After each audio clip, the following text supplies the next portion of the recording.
طبعا جينا لكم النهارده بحاجه كده جدا جدا تحفه فنيه من الخردة زي ما انتم شايفين اهي. كلها مركب، عباره عن مركب اهو زي ما انتم شايفين كده.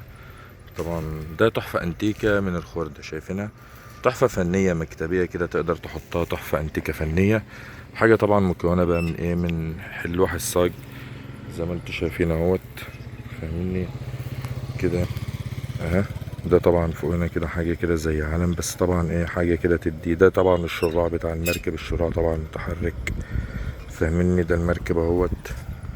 مركب اكنه حية بالظبط، يعني حاجة تحفة فنية كده، معمول بقى من تروس، قطعة حديد، ورد، جنزير زي ما انتم شايفين كده.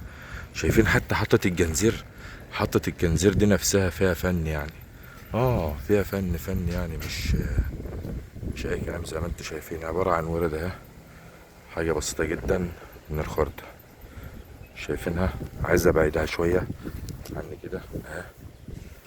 ايه رأيكم؟ شايفينها عاملة ازاي؟ دي يعتبر القعدة بتاعتها هي كده على بعضها. دي طبعا تتحط على مكتب، الطول بتاعها 60 سنتي.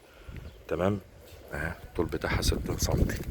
حاجة حديد تقعد معاكم العمر كله، حاجة محملة مفيش بعد كده. زي ما انتم شايفين، شايف حتى التروس حاجة محملة. شايف الحديد تخانة قد ايه؟ شايف الترس تخانة قد ايه؟ شايف الورد تخانة قد ايه؟ شايف القطعة دي؟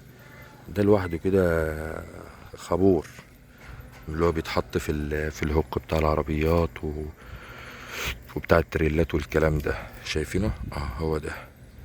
تيجي ودي هنا كده حتة سلسلة شايفينها.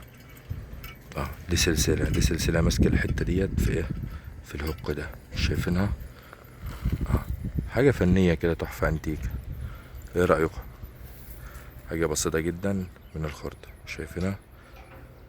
بحاول ابعد لكم عشان تشوفوها اكتر واحسن وتعجبكم يعني. شايفينها. حاجة بسيطة جدا يعني. شايفينها. ايه رأيكم؟ استنونا في كل جديد. غزاوي تحف وانتيكات من الخردة. اخواتي استنوني.